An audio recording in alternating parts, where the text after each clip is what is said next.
Thank you for your kind words. I, too, look forward to working with you. We've had a great working relationship on this committee over the past 5 years.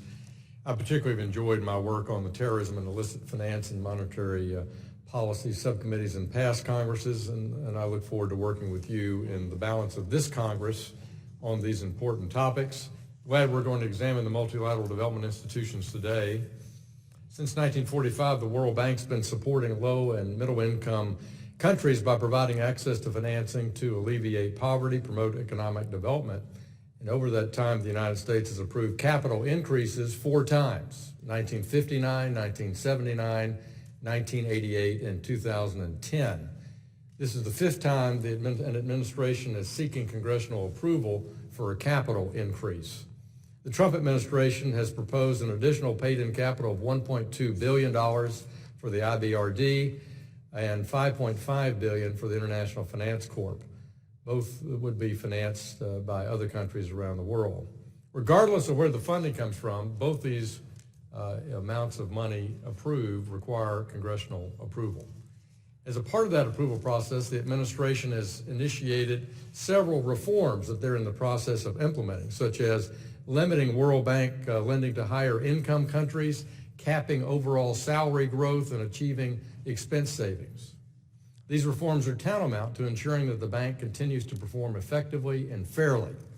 One of my goals of this subcommittee is to ensure the World Bank and other multilateral development banks are using U.S. resources in a transparent, corruption-free, effective manner before committing U.S. taxpayer funds to these institutions. The U.S. must use its leadership at the bank to fight for an end of corruption and to make sure that all lending is conducted in that with accountability. To that end, I want to discuss China and their access to the World Bank. China technically crossed an important World Bank income threshold in 2016, which is supposed to begin a discussion on graduation from bank assistance. However, the country has received more than $7.8 billion in funding since that time. China continues to borrow an average of $2 billion per year from the bank. Even more concerning to this committee, we often are not confident where those loan proceeds are being used. For example, is part of that money likely being used as a part of China's Belt and Road Initiative? In my opinion, the lack of oversight and dissemination of funds to a more developed country like China with $3 trillion in reserves is not acceptable. I know that others on my side of the aisle share this view. The lending number needs to be wound down and eventually get to zero. The United States need to ensure there's greater transparency in how the bank's money is disseminated and have stricter guardrails on its use. That includes both the bank and the IDA.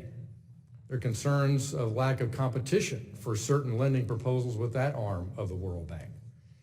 So, Mr. Chairman, I look forward to working with you on these important issues. I thank you for the time, and I look forward to our discussion today, and I yield.